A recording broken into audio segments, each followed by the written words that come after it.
So my concern and my passion, I shouldn't even sit down for this one, is you know, if I can get you guys to think about really where you think you're going to be in the next 9 years of your life in 2020, and just change the method and the ways you do things right now. I did. It wasn't easy. I don't even want to say how much I was making as a W-2 employee, but I saw the writing on the wall.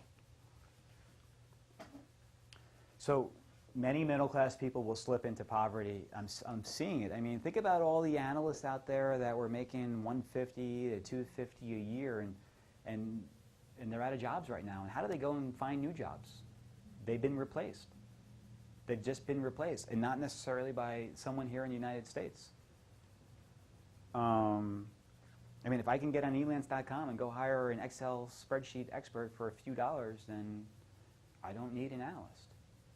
And if your company, here's what also concerns me, if your company keeps you for who you are and about loyalty, and that's great and all, but if your company is overpaying the people that work at the company, well, don't you think there's another company that's going to pop up in India that's going to do the job for a quarter of the price?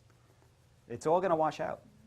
Yeah, what's really kind of scary, too, is that some of these jobs that you didn't think could go over there, like legal jobs, right, they're actually going over there. Right. I mean, they're really transferring even jobs like that, or things that you wouldn't have any idea could be transferred. So in my book, which I'm going to bring tomorrow for you folks, there's a section where I was talking about using apartment buildings to fight back, because so you lose your job. Maybe you can rent an apartment unit to someone that took it. Mm-hmm. Right? Rent them real estate.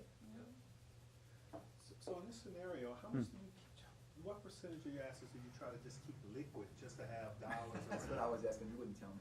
I'm not for amount. That's just fine. percentage. Okay, I can tell you right now, it fluctuates. 10% of my net worth is in gold and silver, and I'm talking coins.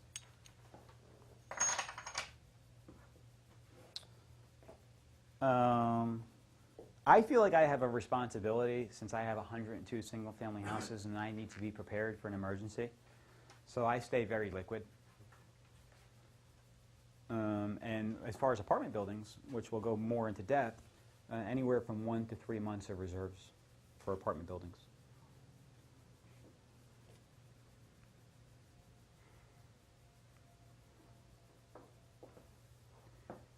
I got a little ahead of myself, but this is for real, folks. I mean, that's not enough to buy a loaf of bread. So picture yourself hoarding all your dollars, and you think you have all this value in your hands, but something funny goes on in the government or something changes in the world, and it's just paper. You saw that in Venezuela, people carrying boatloads of cash trying to buy. That looks like Africa. That's probably Zimbabwe. Yeah, that is Zimbabwe. It's not Venezuela, but I was going to help me. I was using this as an analogy. I mean, there's like a Russian ruble story, I think, during World War I or II, where someone once got held up and they were moving their money around in a wheelbarrow, and the person, the crook, didn't take the money. He just took the wheelbarrow and dumped the money, right? Well, they used it to burn for fuel. That's keep right. themselves warm. That's right. So, listen, the main point on this one slide is the more doors, the more cash flow. The more doors you own, the more cash flow. And you can let the world take care of itself. I got one question. Go ahead. So this happens there, but your tenants can't afford to pay, or or 80% because they all out of jobs. What happens in that scenario? You do the best you can. You can't kick them all out, right? If everybody, Well, the government comes in and forces you to keep. okay. So we'll jump a little out of order here. Let's talk about how to manage the balance of non-paying tenants in your apartment building. What do you do? Because you don't want to kick them all out at the same time. I think there's a point at which civil order would break down, and you would have people just going crazy. And I think it's We better slow down. yeah, but Yeah. we don't want to get to that stage. But if we did, even your theory, Yeah. Would have. Well, I'll say two things. Okay, well, first of all, when you buy an apartment building, like when I bought this apartment building, and I like to use this analogy of like you're You're coming in as a knight on a white horse, and you're going to come here and you're going to kick some butt. You know, I'm sorry, maybe you're unhappy about something, dear tenant. You weren't taken care of well, but you're sure as hell not going to stay here and not pay me rent and destroy my apartment building. You're going to pay right now or you have to go. So I immediately took inventory from about, you know, who's a good payer, who's a bad payer, who's a troublemaker, and who's not a troublemaker. And I cleaned house. I kind of came in with my New York attitude, and I just said, get the hell out. I just stared him down. I came in with a constable because, quite frankly, I took over a $2 million asset, which would be more than enough to sink me personally. I'm not going to mess around with some juvenile. So you can do that. Absolutely. I mean, sure. If someone doesn't abide by their lease, hasn't paid or broke the house rules, you can throw them out. And we live in a fantastic landlord-friendly state, which is another reason why you should be buying apartment buildings. I mean, I'm from New York, and I hear stories in California. It can take months and months and months, 6 months, 12 months, 18 months to get people out. Here, I mean, it's a $96 check to the Justice Court, 30 days. We'll go through the eviction process. I have a flow chart. $96 check, 30 days, and you could kind of make life miserable for them. You can start locking them out. You can start taking their stuff, landlord liens. One of the amenities we have at this particular building is I bring in a DVD company. They come here once a month, and they bring around 30 or 40 new movies, and I let tenants just have the movies for free. They check them out. They like it. And you know, so if someone owes me money, they're not allowed to check out movies. So to go back to your question, good question. So what do you do when people don't pay? In the beginning, I like to clean house. I want to send a message to the community and to the people here inside my community that new sheriff in town. Okay. So you find yourself maybe 6 months later, you're full, and then you run into a little problem, and you know, you got 76 units here, 10 or 15 vacant overnight. Happens sometimes right before Christmas. Everybody goes back to Mexico and doesn't come back for a few months. You know?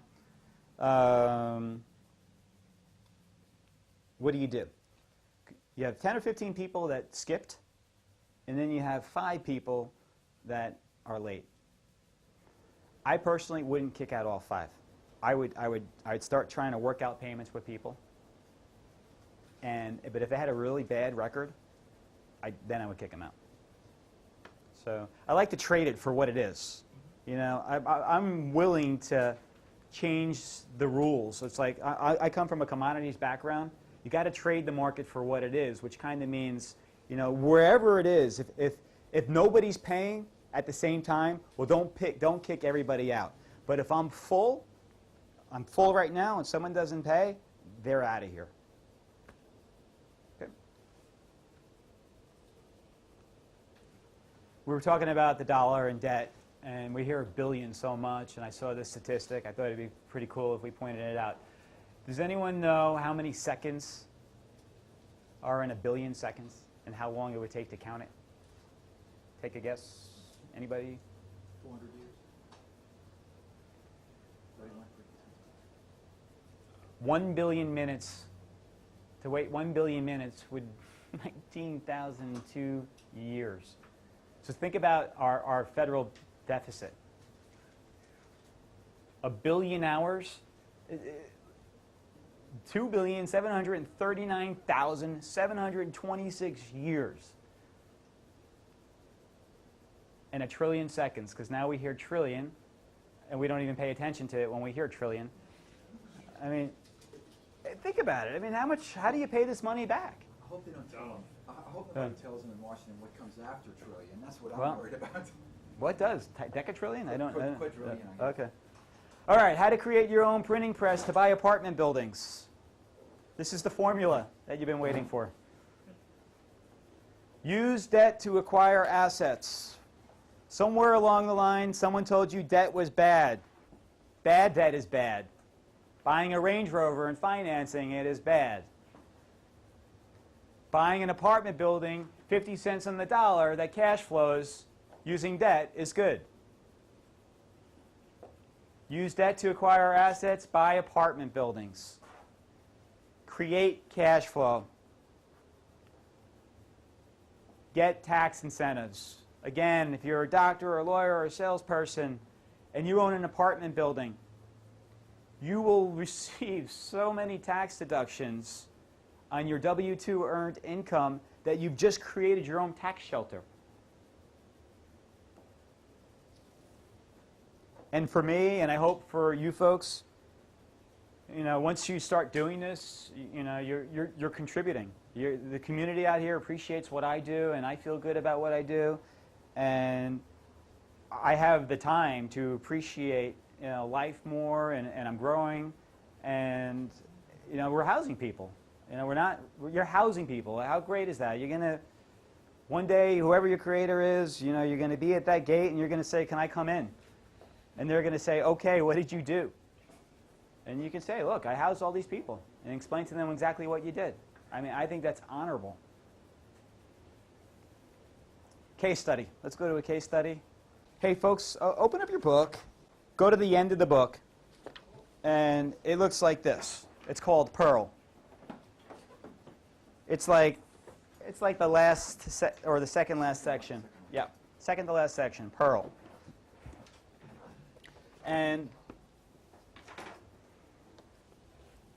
so my goal here is there's going to be a lot of information I'm throwing at you folks, and I know a lot of it might look like hieroglyphics to you folks, and just stay with me because I just want to I want to inundate you with this information. Okay, so the first property we're going to talk about in depth is it's called I call it Pearl, and I'm going to tell you a quick story how I found this property. There was a bat problem before I got there that absolutely destroyed this building, and the current owner wasn't concerned in the beginning about the bat problem, and bats overran the building, and the city shut him down, and he lost the building, and he went bankrupt, and then he cared about the building, but it was too late. Second investor comes in, sees a really good opportunity, but finds out the bats ate through all the cabling and wiring, and he had to go rewire the whole entire building and rip open sheetrock and follow a bunch of laws and get permits. And there were 7 structures on this complex. He gets to the 7th structure. Something changed in his life. Something changed at the bank. The bank said, "We want all our money back." And so he lost the property. So I came in as the third buyer with my business partner, Dave. And basically, we were very fortunate because they created a B-class apartment complex inside, and on the outside was a C-class. So it was a C-class building, kind of in like a C+ area, but absolutely beautiful insides. And, it really all started with this bat problem. So when you're out there looking for apartment buildings, just start looking for problems that maybe might be causing someone a lot of money and they want to get out of their deal. So this is Pearl Apartments, and we bought this building for $1,125,000. For now, why don't we just stick with the PowerPoint and then we'll go to the book. We bought the building for $1,125,000.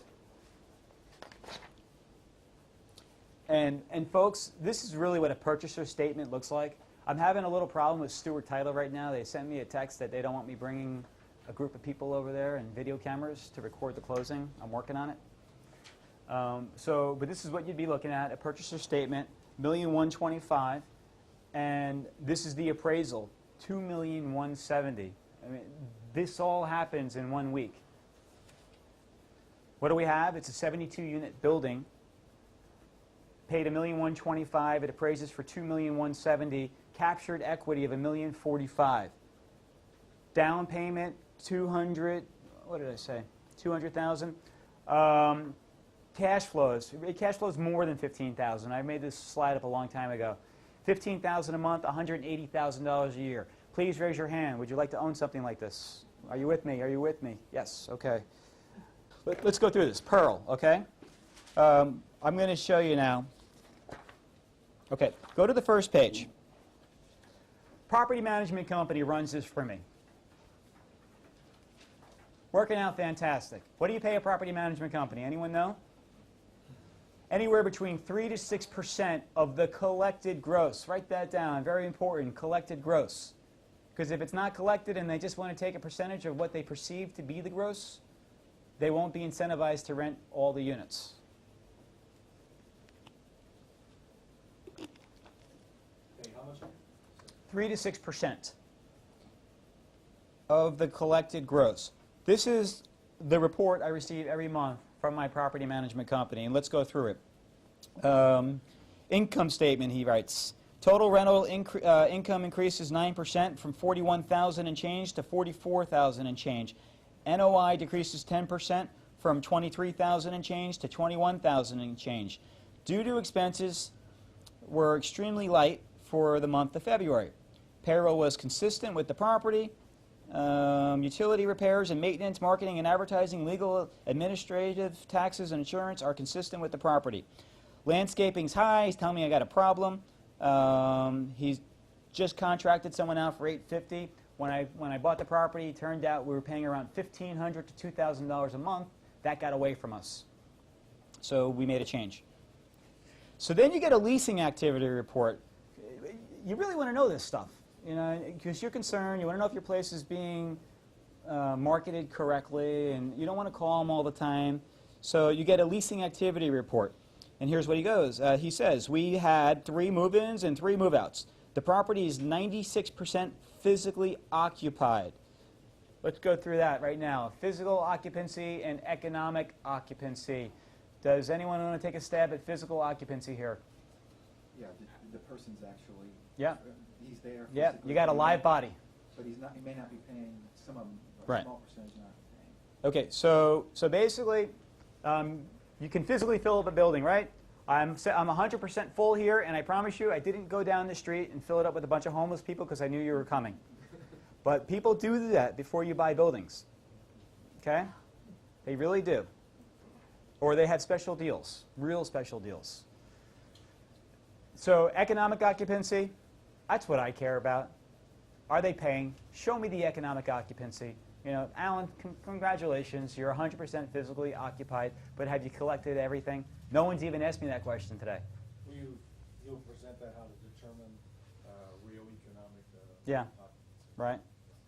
You know, because supposedly we're buying properties based off of their income streams. So if that's the case, then I want to know what the true income stream is and how did you get to it. Somewhere in here he has economic occupancy. Yeah, we're going to get to it. Up, you're. All right. All right. Okay, so leasing activity. We had 3 move-ins, we had 3 move-outs. The property is 96% physically occupied. Marketing analysis. Right, you're going to be paying for marketing when you want to fill up these buildings, so you want to find out how your dollars are being used. Trace is telling me here I have 5 newspaper inquiries. We do a lot of advertising in local newspapers. 1 resident referral. We'll talk about that quickly. A resident referral, great plan. I offer anywhere from $100 to $300 resident referral here at the Villas of Pasadena. Take a happy tenant. Hopefully they're going to bring another happy person. And I don't pay the referral fee until 60 to 90 days after that person moved in is all paid up. Okay, miscellaneous. Landscaping curb appeal will be completed last week, so he's letting me know about flowers and mulch. He's also letting me know about some upcoming expenses by telling me that. Okay, let's turn the page. And this is before you bought the property, this report? No, actually, let me be more clear. So we're going to go through, I think, 3 or 4 or 5 different case studies over the next few days. Each case study is going to bring different information with it. So other case studies will show you, things beforehand. Okay? So leasing activity. What do we have here? What is he saying? Occupied, upper left-hand corner, under 331. So, folks, this particular building has this complex has 60 units online. So he's saying 48 are leased. We're at 83%. How many units altogether? It's a 72-unit building. The 7th building wasn't completed yet. It's got, I believe, 12 units in it. So that's why I say 60 leasable units. Okay, so let's see here. Let me go through this quick with you. Okay, leasing activity, bottom or the middle of the page. Notices given. Helps us determine as property owners who might pay or who might not pay by the end of the month so we can start guesstimating on how much money we're going to collect. So looks like he's given 4 notices for late payers or soon to be late payers. They might skip. Move-ins. You know, 3 move in, 3 move out. We have a saying in the apartment business, lock the back door. You've spent so much money trying to get them into the building and make them happy and all the marketing and all the move-in and all the preparation. Do whatever it takes to keep them. And I never want to lose a tenant over a work order or a maintenance issue or someone unfriendly on my staff. Because think about it. Think about what you'd lose with that property being, or the unit being vacant. And what you'd have to advertise Right. that. So occasionally someone will say, I'm leaving. They've been here for 2 or 3 years. So let's just go through the costs. Let's just say they're in a $600 unit. They're probably not going to pay me the last month they're living here. They should legally, but they probably won't. And then they skip out.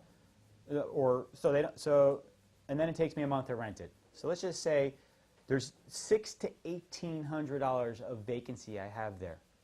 So what would be a good idea? And we'll talk about how to fill apartments up in one of my other modules. But in this particular situation, right away, I turn around and I basically say, what do you need? What would make you happy? And I talk to the tenant. They might say a new refrigerator. Well, for $300 or $400, I'll buy a new refrigerator. They might say they want their carpet cleaned. They might say the tenant next door is too noisy. I'll move them. So whatever it takes, whatever it takes. We had a lease-up special at one of the buildings where we gave away 32-inch flat-screen TVs instead of a free month. Because people in Pasadena give away free months, so you're looking at $400, $500, $600, $700 in rent or a $300 flat screen. Not only that, we mount the flat screen to the wall. It's our property. And they can have it like 90 to 120 days into their lease. If they steal it, they're in trouble. So they know going in that when they leave that TV behind? They can have it. Oh, But- after 90 days? Yeah, you want to make sure, because we still made our money. Oh, okay. You know, like 2 or 3 months or 4 months into the process with the new tenant. This notice is given. Sure. These are people that you didn't pay that month. Yeah, absolutely. So they pay a month ahead. So they didn't. No, they don't pay a month ahead. It's first of the month. We'll go through the eviction process, but you know, for all intents and purposes, notices at the Villas of Pasadena probably goes out between the 4th and the 8th. We get up there and we put a big notice on their door. We kind of publicly humiliate them. Okay. We got we might even lock their door with a big pink iron lock. I mean, you want to publicly ostracize them. It's just the way it is. Okay. Can you Yep. keep their stuff? I mean, can you? Well, yeah. Until they pay you your money. We're not really big on landlord liens here, but I know some property owners that are. I don't want the liability of my property manager walking into someone's apartment to take their. By the way, did you guys notice my new flat screen television? No, I'm kidding. It's a tenant's. No, I didn't. All right, turn the page. We're going to go through the rent roll, and we're going to do this a lot over the next few days. So let's save a lot of the questions. I look at this stuff basically every day, and this is a software product that we're going to talk about as well. It's online. I have it in my house. I get a great dashboard or shot, whatever you want to call it, every morning for a few minutes on every single building I have. Let's start. Pearl at Oyster Creek. Upper left-hand corner, folks. Unit analysis. Total units. Well, I have 58 rentable units there, I guess. That's what that's saying. 48 are occupied. Two vacants are available. All right, so vacant future leases, 8. So we had a pretty good lease up there, you can see. So let's just say it's, what do we got? We're in the middle of May, so we're renting out for June. So this particular month, new leases, kind of on the bottom left-hand side, there's 8 coming in, right? 1, 2, 3, 4, 5, 6, 7, 8, 9 on this one. So there's 8 or 9 coming in. We're doing really good. So she really only has 2 that are available. That really helps me plan for the month of June when I'm forecasting money. Really important in this business.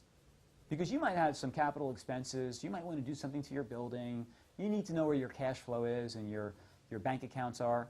So that is some real valuable information, knowing who's going to move in.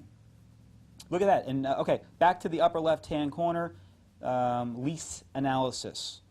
So she's got 11 leased that are coming the following month, and vacating, someone's given notice, one's leaving.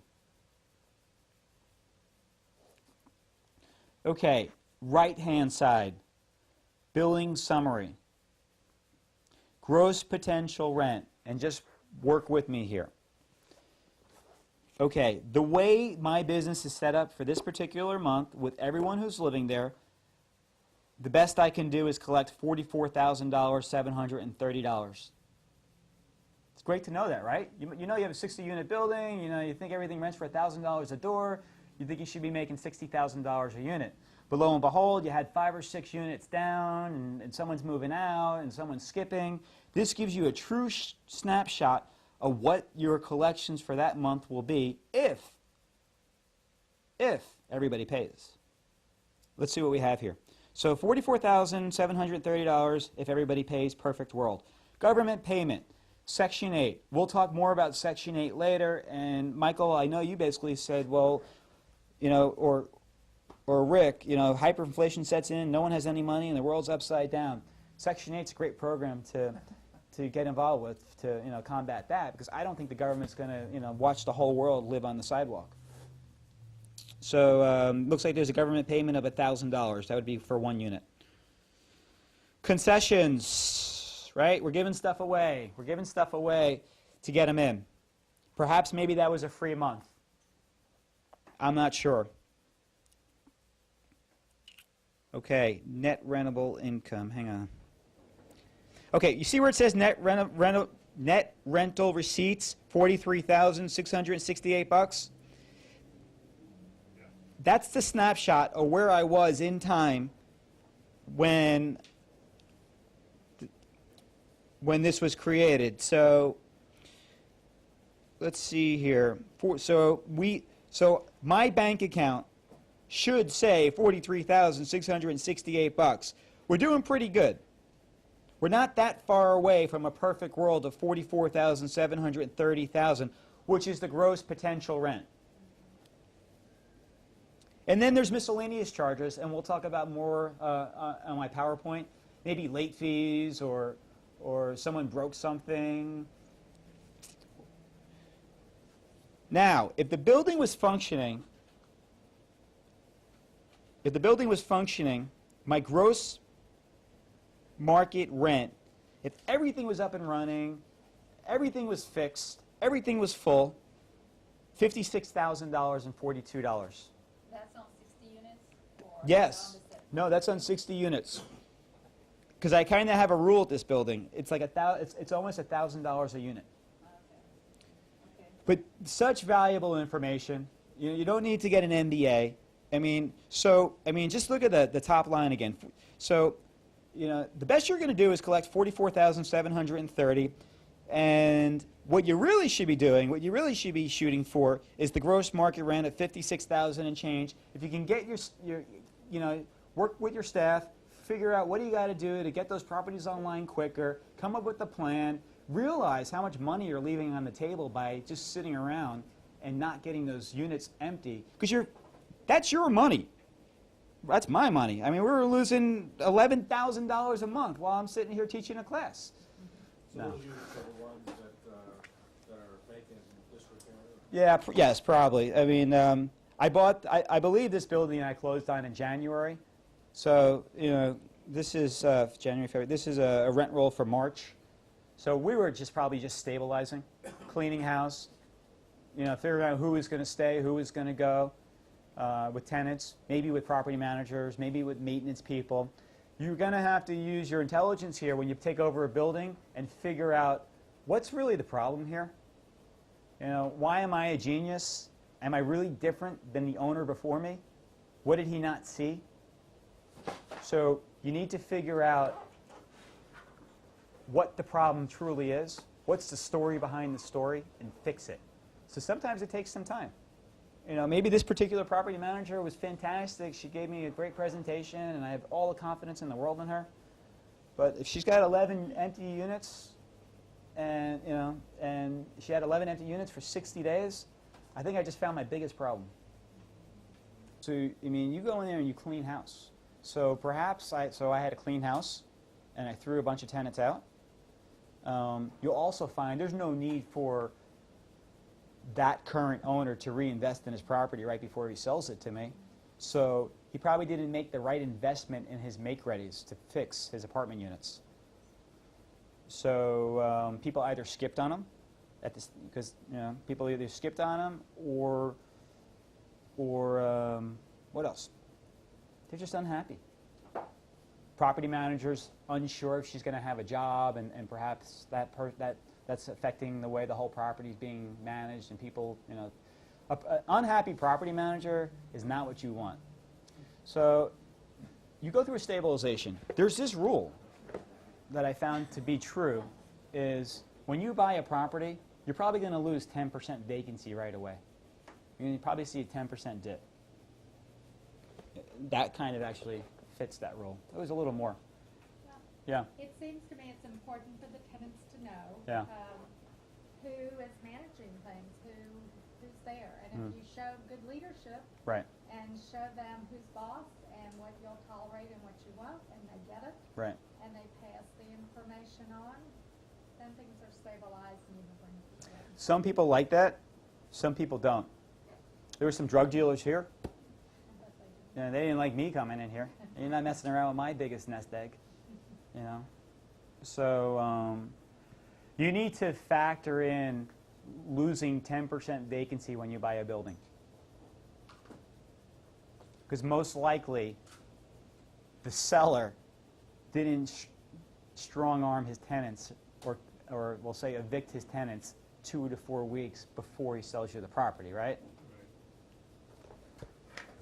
So Alan, Yeah. that 11,000, could that be possibly, I mean, there's 11 coming on board in April, right? Would Yeah. it make up that 11 in April, on the April report, or, If they were rented. right, if they actually? Yeah, moved in? absolutely. Right, okay.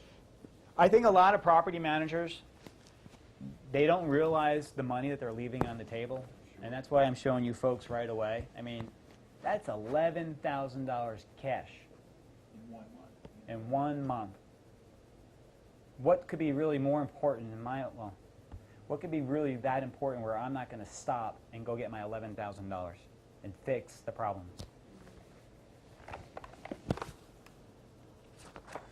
Okay. What are the Yep. problems usually? The problems are, they're unhappy, they're, you know, it just could be any number of things. Well, the owner of this building was he's actually a well-known cosmetic dentist here in Houston. Mhm. He never came to the building in the 2 years that he owned on the property. So you can imagine how the tenants feel. People have different ideas. Most people know me out there. You know, that's up to how you want to run your own business. So was he trying to run it, he was the owner, was he trying to run it as a passive investment? Yes. Do you see a lot of that? Yes. Yeah, yeah. I buy those properties from people like that. Go get a management company. What's the big deal? Give them, how much percentage does the management company take? 36. That's it. No, it sounds like a lot, but I mean, they don't have these So he things? didn't have a management company in Nope. place when he did that. Then he don't. because he wants to create, you know, which is an idea I want to share with you. Create your own LLC and, you know, have your own management company. Yeah. Run your life through the management company. So, What do you mean? for example, I have a property management company. And in that property management company, it pays the property manager here. It pays the maintenance person. So I'm doing it. But let me be more specific. For around a year and a half, I did this all by myself. And I created a property management company, and I took advantage of all the tax incentives that you'd find by having your own LLC. In the last 2 to 3 months, I took some advice from a friend, and I relinquished control to a management company. It wasn't easy for me. You know, maybe there was an attachment issue. I'm not sure. Because the reality is, if my rent here, let's just say is, I don't know, let's just say it's $35,000 a month in gross revenues here. So what's 3% of that? Anyone? 3% of 35,000 is what, like? 10 grand. No, it's like $1,000. So what am I kidding myself? I should be in the classroom with you folks, you know, having these conversations of, you know, doing what I want to do. So there's a lot of people out there that want to run their own businesses, Michael, so you have to make the choice. Are you going to, I realize that you might not be the property manager, you might not be here every day, but that property manager might have to report to you. You know, can you help that property manager? Can you do the right thing? They're doing a better job without me. I mean, they're 100%, so I can't fight that. But you have to have an LLC to hire the. No. LLC is. Let's not get caught up in structures. All I'm saying is, okay, a dentist owned this property. He did it himself. He wanted to do everything by himself. Collect the payments. Well, he employed one person to run the building. Okay. You're getting the property manager mixed up with the property management company. Okay. That property manager worked directly for him. I hire a property management company. His name's Trace. He runs the property management company. All those other people work for Trace. Oh, okay. That's a big difference. That is a big difference, and it's a really good question because people get that confused.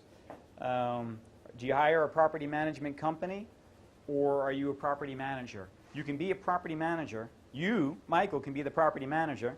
They're just working for you. Okay. Or hire a company that does it all. So why don't we do this? Turn the page, purchaser statement. And I'm going to point out some of what I think is relevant.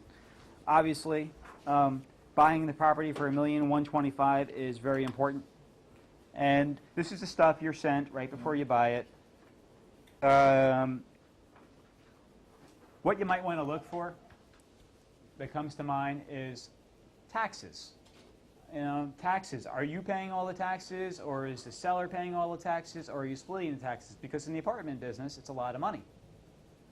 So always check to make sure, understand your tax situation. Usually you split your taxes, make sure you get the credit. And it's not that that money is taken from day one and sent to the taxing authority. You'll physically get a credit. And you need to put that money away and be able to pay your taxes when they're due.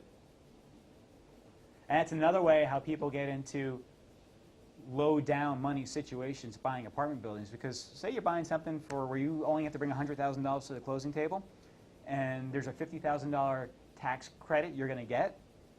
Well, the title company is going to tell you only have to show up with $50,000. All right. Oops. 50% to you and 50% to who else?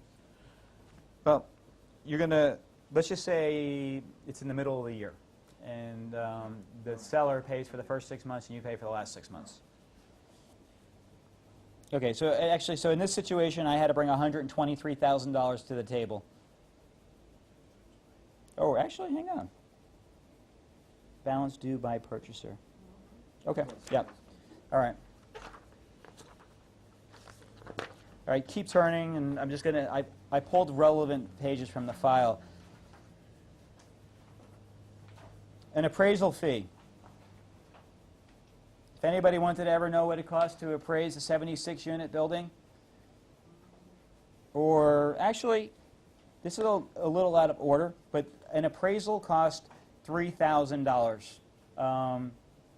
I should say appraisals cost anywhere between $3,000 to $5,000, depending on how in-depth you want the appraisal to go. No, that was done, outside of this, I mean, that's over above. Yeah. This is, yeah, you're on your own. What's the timeline you use to get this, to pay that money? We're going to go through the timeline. Okay. What kind of appraisal? But yes, actually, your appraisal fee will be in the closing statement. It wasn't, the papers, you're not going to see it in this particular purchaser statement, but just like if you were buying a house, Okay. the appraisal fee would be in your closing statement. Same thing with an apartment building. Okay. Okay? It's kind of, what's kind of unique about the appraisal situation, you don't really have a say in it. The bank controls the whole situation, and you just pay the bill. All right? They order the appraisal and everything, right? Yes. Right? They want to verify their investment. Okay. Okay, turn the page, and we'll go through this quickly. Summary appraisal for a 72-unit building. Folks, I don't know, this isn't very exciting stuff, but I just wanted you to take a look at what an appraiser would do. So let's just go through this really quickly. It appraises for $2,170,000. You see that on the bottom. All right. And then there's 2 pages later, there's a table of contents. And the appraiser goes into depth how he came up with his calculations. And keep turning, and I'm going to tell you where to stop. Stop at the certificate of filing if anyone sees it. When you buy an apartment building, before you buy the apartment building, you need to have an LLC set up or some kind of legal entity. You never want to buy a property in your name, right? Common sense. So I just felt it was important that I would include this in here. So set up an LLC. You can either do it on the internet, bizfilings.com I like, because you know those EIN numbers, those Fed numbers, you can never remember them or find them when you need them. Well, bizfiling.com, they give you an account. So I have 20, 30 LLCs. So I go to that account and I see those You set it up through this biz filing? That's one way of doing it, yes. Bizfiling.com. Yes? What does it cost? They charge anywhere between $400 to $600 to set it up. And they sell all kind of services to go along with it. If you want to buy like a stamp, or if you want to get like a pretty binder, stuff like that. But you'll find yourself in situations like Angel Ridge, for example, the building that we're buying today. There was no time to go to bizfilings.com, or I didn't have the time. So we just used our attorney to create the entity that we're buying the building in today. So you have a choice. But yeah, I saved lots of money. I say attorneys charge anywhere from $1,500 to $3,000 to set up an entity. And there's plenty of services on the internet that charge anywhere between $400 and $700.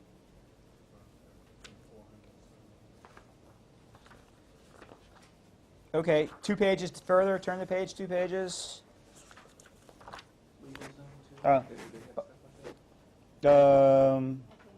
Yeah, okay, I'd haven't been to that website. What's the website? Legal Zone. So folks, there's a letter from the IRS with the official EIN number. You need that number. You need that number bad because 2 pages further, Michael. Keep going. It's like an IRS heading.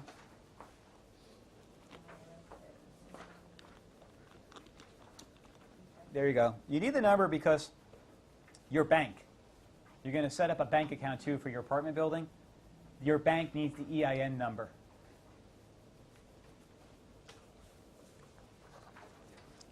All right, let me see here.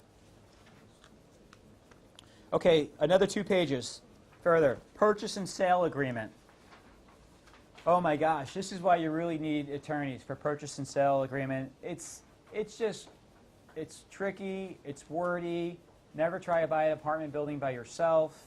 Let the attorneys work out the language. It's some kind of art that it's hard to understand, or at least for me. It's not standardized. These are always different. Correct. If you have a choice, go with there's a TREC contract. It's a typical Texas sales contract, but I haven't seen it really in this business. I mean, if a bank's selling you a building, that's why we're here, because we're here to find those buildings from banks. they're going to send over a 98-page contract. So, for real. And they're willing to, when you get your attorney, they can Re- go back. Redline, yeah, they redline it, and it goes back and forth, and there's a bickering and arguing, and hopefully you don't lose the deal over it. But if your attorney raises a really good point and you side with your attorney, then I guess it's not the right property to buy. Yes. Could you, this has to be like a real estate attorney, right? Or could it be? Yes. Well, I use a particular legal firm we can talk about later, where there's contract attorneys, there's real estate attorneys. But yes, I would like to see you work with a real estate attorney who has experience with contracts. So I included that. If you wanted to read that for your enjoyment on your own time, there's a 98-page purchase sales agreement. Okay. Who's your attorney? I use a firm by the name of Campbell and Riggs. All right, so how to convert your phony money back into apartment building money. So if you're starting to kind of understand where I'm coming from and buying into the argument that perhaps maybe my money should be invested in real estate and in apartment buildings and something that's going to appreciate and kick off cash flow, question is, how fast can you take your cash and invest it before something happens to your cash? The idea here is, look, buy the apartment building as fast as possible. Don't be too concerned about what's happening with the economy, because you can't time it. But I don't want people here to buy at the top of the market. I think we're at the bottom of the market. For argument's sake, I'll say we're in the middle of the market. But as long as the asset cash flows, you'll be okay. Don't buy an apartment building that doesn't cash flow from day one if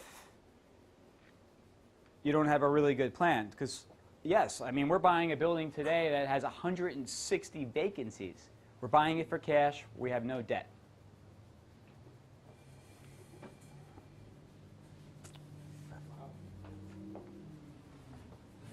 What's the vacancy rate on that? Yeah, yeah. How many units is it? So we have this, we have to do a better job counting them. It's anywhere between 160 and 170 units. The prior owner cut up the apartment units and combined 2 bedrooms with 2 bedrooms where there's 2 kitchens and 1 full big apartment. So we're going to work on returning the original form of the building. So we were talking about Section 8 earlier. Let me just see if we're going to get into a check. No. What was that last thing? Okay.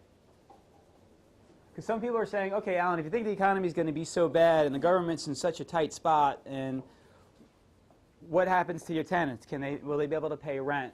And what I like to do is I like to keep 10% of my portfolio for Section 8. That's just how I balance it out. It's kind of nice and clean. All comes in one check. We'll go into a Section 8 example. I have a slide of a check. Normally it comes in 2 portions. You get a Section 8 check for here. It comes from the city of Pasadena.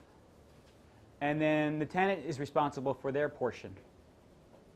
Collect their portion. A lot of tenants feel like they don't have to pay their portion. But let me explain a little bit about this program.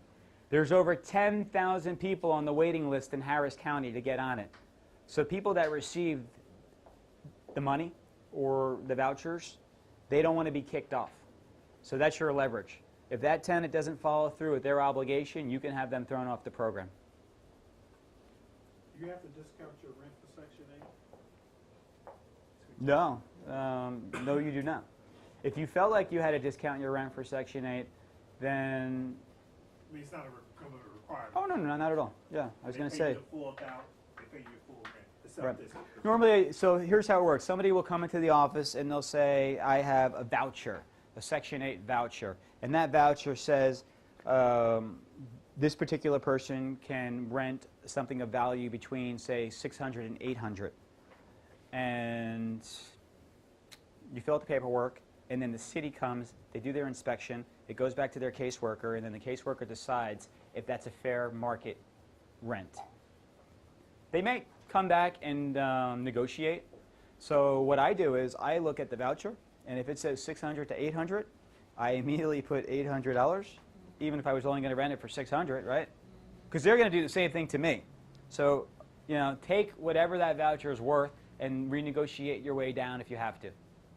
So how long is the process from the time the tenant walks in with the voucher to the time the Yeah, city approves? it's a timely process. Let me give you a little advice about Section 8. There's a lot of wannabe Section 8 people out there. They'll call you up and they're all excited. They just got out of their first class about Section 8, and there's a voucher coming. Only talk to people that have vouchers in hand. First question, you know, I ask them, you have your voucher? Is it in your hand? Can you come over right now? Because they're calling everybody. They've never, a lot of these people that receive the Section 8, they've never had such value in their hand before. You know, they feel like it's their cash. So they're very excited and they're calling everybody. Don't waste your time on somebody who doesn't have the voucher in their hand. Get them over as fast as possible. If it's somebody that you want to rent a place to, fill out the paperwork. I'll give you guys a little tip.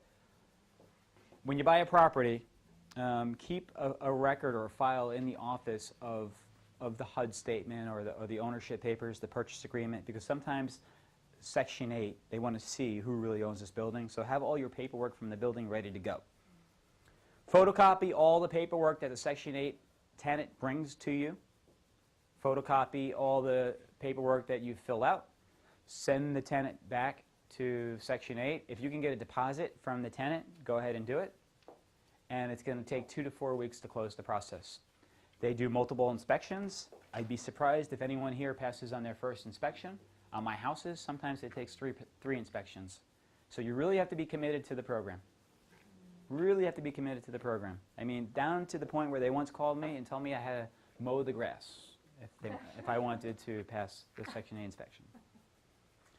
So I'm sure we all know what I said. But Section 8, they take a look at the individual, and they see if that individual is working or not, or their family situation, or how many kids, or someone's sick. So everyone has their own situation. What I see is, well, across the board. You can take a Section 8 person in, and 75% of the rent might be covered on the first month. 3 or 4 months later, you get a letter from Section 8 saying, oh, they got a job, now we're only going to pay 25%. So you got to be really careful on who you take in. Because when you think the government, the subsidy, it's guaranteed money, it fluctuates. It really fluctuates. How do I earn more money with apartment buildings and pay less in taxes? I like this. I came across this a few weeks ago. The harder you work for money, the more you pay in taxes. Very true, right? Very true? Here. The harder your money works for you, the less you pay in taxes. Very true. I mean, if somebody would have taught us all this when we were in 8th grade, life would be very different. The harder other people's money works for you, you pay even less in taxes. Robert Kiyosaki. It was his latest book he just put out. I'm gonna show you guys an example later on how we use this cost segregation study to speed up the depreciation we can take on apartment buildings, so you can take more advantage of saving money on your W-1 or your W-2 or your K-1 income.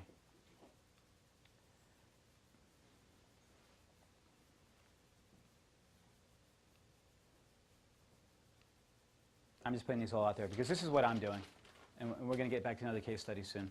So when you're sitting here thinking and you're hanging out at this Class C building in Pasadena, and you're saying, okay, I like the idea, maybe I'll buy an apartment building, or maybe I'll make an investment in an apartment building. Start asking yourself a long-range plan. Is it just one apartment building, or 2, or 3, or 5? You know, come up with a plan on how many you want to buy. Maybe you do want to own a portfolio. It's working out fantastic for me. The more doors you have, the more you're covered. The more income coming in, the more you should technically make.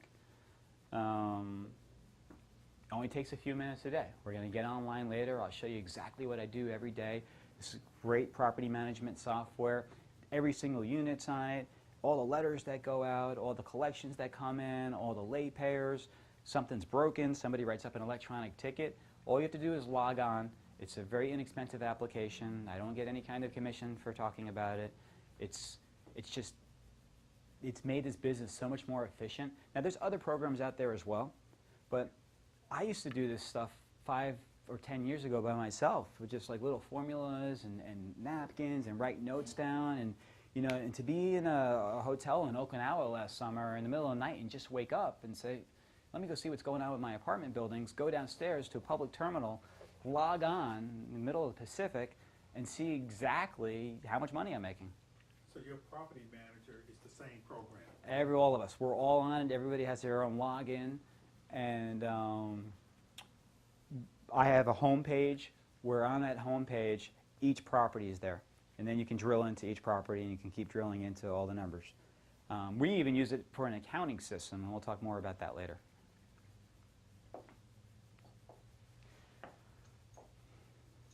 I think, folks, we're gonna keep moving on, and there's just exercises in the book about creating a business plan. But why don't we do that later and just talk a bit more into depth about apartment buildings? So this is part of my apartment portfolio, and we're going to see a lot of these apartment buildings over the next few days. This one makes between $15,000 and $20,000. This one makes between $15,000 and $20,000. This one we're in right now, it makes between $3,000 and $5,000. Maybe I paid a little too much. It was an owner finance situation. It got me involved in the business. I have a lot of single-family houses around here, and it was just the first leap of faith that I took into buying apartment buildings. Again, I paid around $23,000 a door when everybody was paying $30,000 or $40,000 a door in this neighborhood. And I'm here to tell you that the last few cost $12,000, $13,000, $14,000 a door. If they pay so much more than you, does that mean that they may be only making $1,000 per month in theirs? Well, a lot of it, I don't know what their expenses look like. Maybe their debt, maybe they have an incredible mortgage. You know, maybe my mortgage is different from them. You know. Yeah, so I can't answer for them, but common sense tells me that the cheaper I buy a property, the cheaper I can rent it out and beat my competition, which is what we're doing at Angel Ridge. We're buying this property so cheap.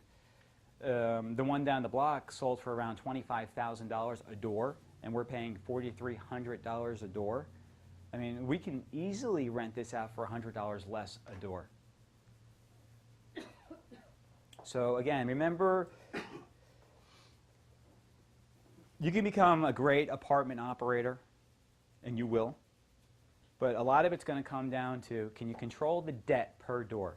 Because you can't, you know, what is going to be the debt per door? What's going to be that one number? I mean, so here I'm paying, what did I say, $140 a door, and down the block I'm spending $60, $70 a door. That's literally $60, $70, $80 more in my pocket a door over there, just because of the debt.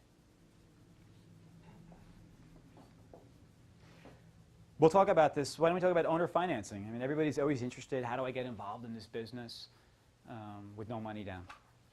So there are people out there that will owner finance you, folks, if that's the route you want to go.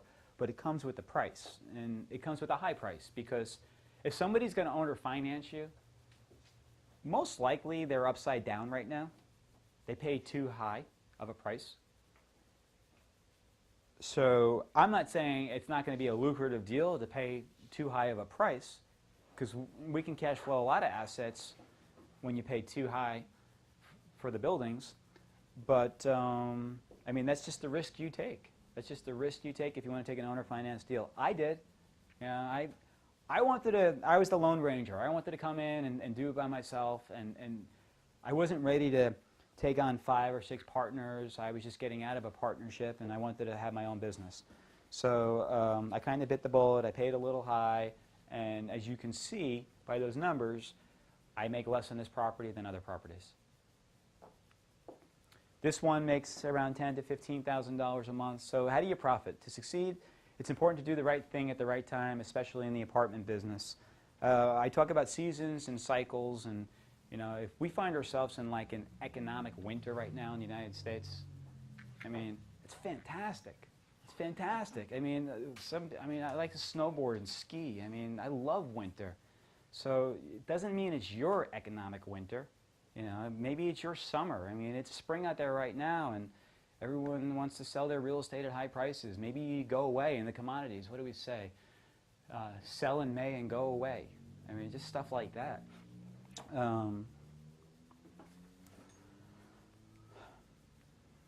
Okay, let's do Meadow Creek case study quickly. Well, not quickly. If we can find it. I think it's going to be the first case study. Let me tell you a little bit about the deal. I was out one day looking for property, and I was seeing some awful property and questioning what I was doing with my life. A little side note. So when some of these banks fail, their portfolios go to the FDIC. But at the same time, the FDIC, they're technically taking over the bank, but they're working out mergers with local banks to absorb the failing bank. But then there's this real estate portfolio. So we were trying to buy a particular property in that situation and ready to buy it like that, but we needed FDIC approval, which took months. So by the time the FDIC approved us buying this building, it was copper stripped, and every single condenser was gone. So it's just a new game. So you kind of have that leverage when you talk to banks too. If they want to hold on to their properties, I mean, all it takes is a few vans of juveniles to go to make hundreds of thousands of dollars of damage on a property. So anyway, we didn't get the property. I would have bought it day 1, but like day 90, it wasn't the same property anymore. It wasn't the same deal. So that, you know, it's not easy working with the FDIC, but you know, maybe they lowered the price for someone else. I don't know.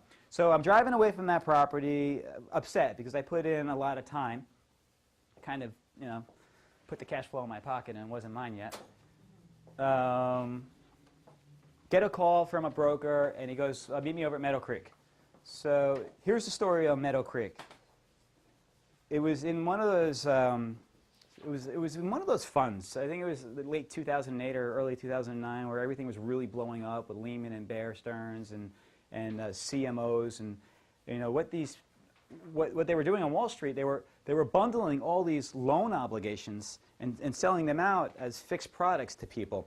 So when it came time to really open up the bundle, some of these investors were like, holy cow, you know, I thought I was buying 500-unit building. What are you giving me a 34-unit building for? So these were this was a property where a bunch of investors opened up the package that they bought, and they didn't like what they saw. So they needed to get rid of this property really quick. Meadow Creek, it's like 2 miles away from here. It's a 34-unit building. We paid $450,000 for this property. If you folks want to turn the page, and you see it says Cushman and Wakefield, that is a snapshot of an accepted LOI, letter of intent. And we'll talk more about the order later, but I'm showing you real case live situations. That's, first I sent them a letter of intent, and now they send it back saying, yes, let's do this. This is what we propose. This is an LOI. You're going to buy the building for $450,000 cash at closing. You're going to put down $10,000 on the spot, and then I actually had to put down a lot more, but I'll tell you about that later. Okay, turn the page. That's my settlement statement. I paid $450,000. Keep turning. What's the circle number? Somebody, please. And that's an appraisal. That's an appraisal. Turn the page. So I captured close to $750,000 on one transaction. How many single-family houses would you have to buy to capture $750,000? That's why we're here. That's why we're here. This is done prior to your closing or at closing when you did that, right? Your appraisal, you do it before. This particular appraisal was done after. Right? Because, well, there were 2 appraisals, but this one was done after. The bank did have the property appraised, and the first time it probably appraised for around $1 million. But then I went back a second time to take out another $250,000, and that's the second appraisal. Okay. Let me tell the story. Maybe this will answer your question. I knew it was a great deal because I knew I just bought this for $23,000 and change, and that was like $13,000, $14,000 and change. It was December, nobody was around, nobody was looking, and I just needed to come up with $450,000, and this was a cash flowing situation or a break-even situation from day one. It came with around $10,000 in revenues. And for me, that's unbelievable because I was also in a situation where I was working on a distressed property with no revenues. So to walk right into a break-even situation, knowing that I was going to double or triple my money, I took the building right away. I took the building right away. I started making the change. There was an appraisal done. Let's say it was $1 million appraisal. I started doing the changes. Like, for example, you come up with plans. This is just, what do you call it, Photoshop and stuff like that. You put all your ideas, you get them going, you start working. And the same banker called me up and said, look, the appraisal came in so high, would you take another $250,000? But you're going to have to pay all the fees and do it again. So I had another appraisal done. So, folks, I took out $700,000 on this property. $700,000. I walked with $250,000. How'd you raise it down? Like, all you or? I have one partner on this property. And yes, I was desperately, you know what's happening in December for single-family house owners. I mean, I was getting ready to pay my property tax bills. Yeah. And you can imagine me with 102 houses. It's not a fun time, and it's Hanukkah, and it's Christmas, and I got to go schleck everything back to New York to visit family. And I got a 6-year-old, you know, he's confused between Hanukkah and Christmas. Because we do both. And I want to buy this building, and you know, I'm trying to buy it for my iPhone, and I pretty much did. So my investors or people that I depend on for money were all AWOL, missing in action. So Dave and I just bit the bullet, and I have a personal reserve that I don't like to get near, but I did for this one. Yeah. This one here, you had the first appraisal done prior to closing, pretty much they did it. And then we had a second one done when you refi it. Yes. For that one yet. Angel Bridge, you don't have the first appraisal done, do you? You haven't got No. the appraisal done. You know why there's no appraisal? Why is that? Because we're buying it for cash. It's the bank Oh, okay, that okay, wants the yeah, appraisal. do that. Okay, okay. Mhm. Got it, got it. No need to spend money when you're paying. But I'm going to send you that appraisal when I get it. And, oh, you, yeah. I'm going to put it up on the screen. All right. An appraisal, but that Go ahead. is market. Yeah, That means you can refi, but that doesn't necessarily mean you can sell it for that, right? correct. Okay. Correct.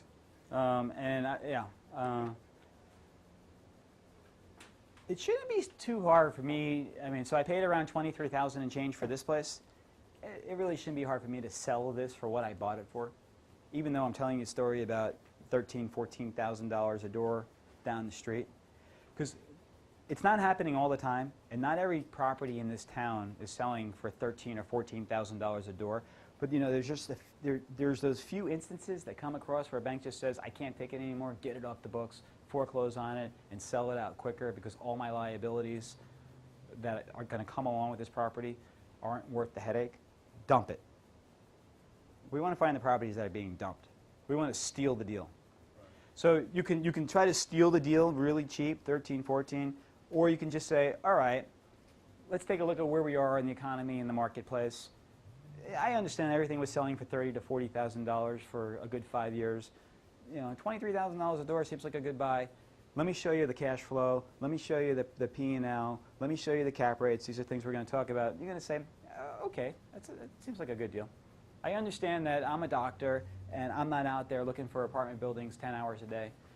You know, just show me 10 and I'll take one.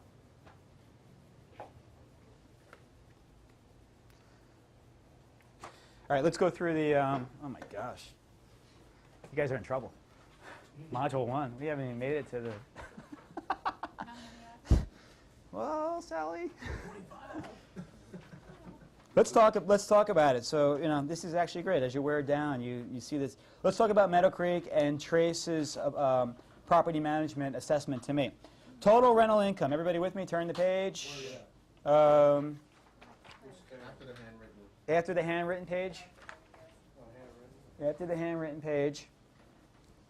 Total rental income decreased slightly by 2.5% from 15,000 and change to 15,000 and change. And NOI increased 12% from, say, 6,000 to 6,800. Net operating income, we will go through that in the presentation. Just work with me. But basically, NOI is everything but your mortgage payment. Everything but your mortgage payment. Leasing activity. We had 1 move-in and 3 move-outs. Not good, huh? He didn't lock the back door. He let him go. Properties 92% physically occupied. Okay. How about economically? Marketing analysis.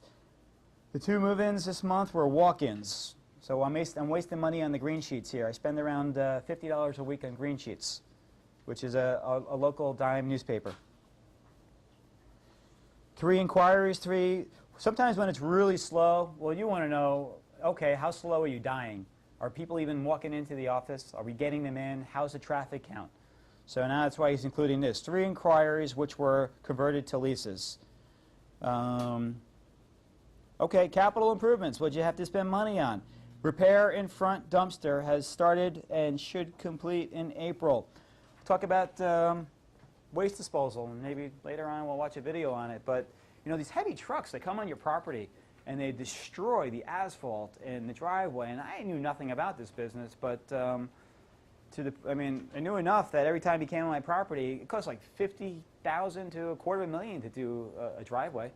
So I immediately took the dumpster and I put it on one end of the property where his truck would stay on public property. So I tried doing that for a while, but in the meantime, they created this huge crater in front of one of my apartment buildings, and I had it out with Waste Management, and it turns out they actually repaired everything. So keep that in mind when you're looking at an apartment building for yourself. Keep that, what you really want to find in these apartment buildings, when they put the dumpsters down, there's a concrete slab, and in that concrete slab is rebar, steel, okay? I don't have them here. Right, and you'll see the holes later. So this one-page summary is Yeah. something that you can get for all your apartment complexes? For every property that he manages, it comes with his monthly report. Okay. All right, leasing activity quickly. Let's see here. I have 29 leased out of 34. I'm at 85%. Leasing activity, bottom left-hand side. Who's on notice? Okay, no one's on notice. That's pretty good. Who's moving in? 1 moved in. Uh-oh, who moved out? 3 moved out. Net, I'm down 2. And then market source analysis on the bottom he's throwing in this time. Looks like I have business from 2 walk-ins. It's always nice to have an apartment building on a major street. If you have a choice and the price is there, and walk-in traffic is very valuable, folks. One thing about apartment buildings that are very different from single-family houses is that you take a single-family house, you're really concerned about the interiors, right? You want a nice kitchen, you want a nice bathroom and bedrooms. But when it comes to apartment buildings, spend as much money on the exterior than the interior, because that's what's going to get them. They're going to drive by it and they're going to say, I want to live there. So that causes walk-in traffic. All right, let's go through the rent roll. This time I gave you all the names there. I'm going to go through it real quick. I'm going to run through this top line. Obviously, left-hand side, unit number. Resident's name goes right there. I like it. It's just hypertext on the resident's name. You see everything. You can get right to their leases, right to their phone numbers, right to all their contacts, their job information. Then we have lease expiration, so we always know when leases are about to expire. Terms, MTM, stands for month to month. Looks like we got to get some new leases out there. All right, turn the page. Let's just get to the report. 3 of 3, page 3 of 3. So what do we have? We have a 34-unit building. 29 are occupied. 2 are getting ready to move in, so technically they have 2 to lease. Or she says 3 here. Current occupancy is 85%. Not so great. Economic occupancy, who's got that number? Anyone? 79%, great. All the way in the right-hand side. If I run my business the best I can run it for that particular month, what's the gross potential rent? Thank you. And if I get everything up to status quo and fix everything, what's the best gross market rent amount I can get? That's it. So, I mean, you see your performance right there. I mean, I'm leaving $2,200 on the table. Alan, Yes. I see page 1, it says property is 92% physically occupied, and on this page 3, it says current occupancy Right. 85. Why a discrepancy? The discrepancy is because the rent roll doesn't always take into account when someone actually is about to move in.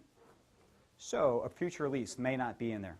But this 92 includes a future Yes, lease, you so bet- it's signed but not included. Yeah, you better believe, yeah. So Trace is kind of saying, hey, I'm doing a lot better than it looks, and let me explain to you why. Okay, here we go. We're going to rip through a profit and loss statement quickly.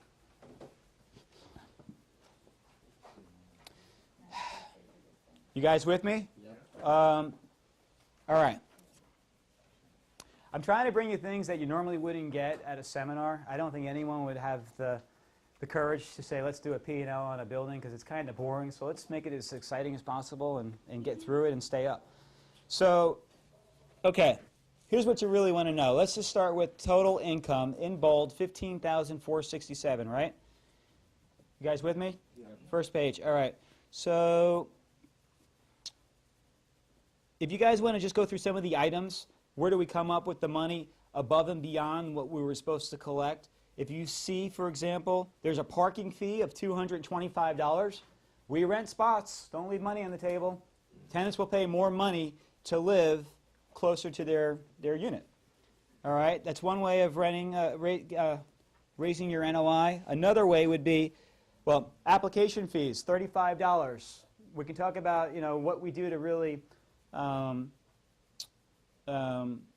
sorry, we could talk about who do we decide who's going to be able to rent and who's not, and we use this National Tenant Network program. We can talk more about it later. It costs approximately $35. You can do police reports. You can do credit reports. It depends on who you want living in your building, who you're going to accept, and how full or how empty you are. So there's a $35 charge. It changes the bottom line. Laundry income at this time was only $50. We'll talk more about laundry income later. Okay, so that gets us to $15,467. Operating expenses. Ugh. So you have your payroll expenses. Appliances, if you see, I bought an appliance for $237.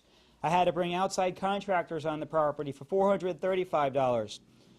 Pest control. I sign up for a yearly service on all my properties.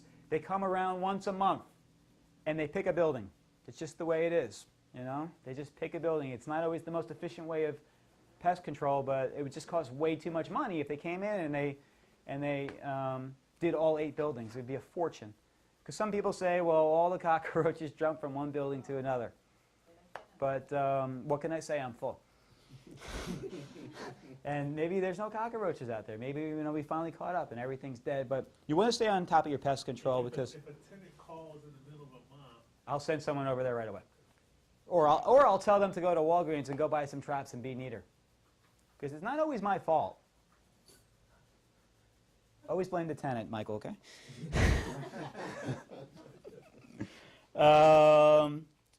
Landscaping's there.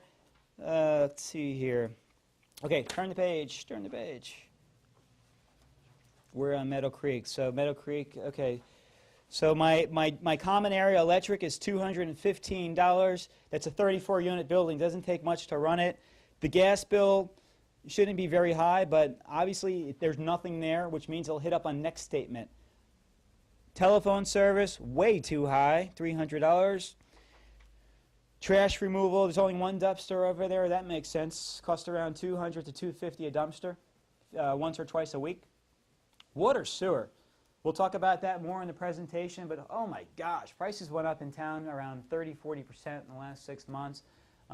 We've instituted a a conservation program where we went out and we bought these kits. I hope I can show you later. They're like $20, $30 a kit, something for the shower head, something for the toilet, something for all the flappers. And I think we're going to save a good 30, 40% on our water bill. Okay, so advertising, $33. Administrative, order, travel, let's see, professional management fees. There's his fee, $462. 3% of my gross collections. Security, obviously there's some kind of security force there. What? No. You know, actually, folks, I did something unconventional too. Today or tomorrow, I have Officer Garza coming in. He's local Pasadena police force here, and he does my apartment buildings. And we're going to talk about security and what you can find in these kind of situations and how to handle them. Okay, that's definitely not his fee. It costs a lot more than him, $100. Okay, legal insurance. I can't tell you what's going on. Oh, insurance, $1,000 a month. Okay. Net property income, 68. Total operating expenses, 8657. Net property income, 68 and change. Turn the page. Let's just get to it. At that point in time, it's not the most profitable property. You know, we over-leveraged. We took out an extra $250,000 and pay a good 7% a year on it. So, but we had plans for that money. It helped us parlay into another building. And don't forget here, we're paying down the mortgage. You know, so it's like one day we're going to wake up and we're going to own that building free and clear, which is, everyone should remember that too.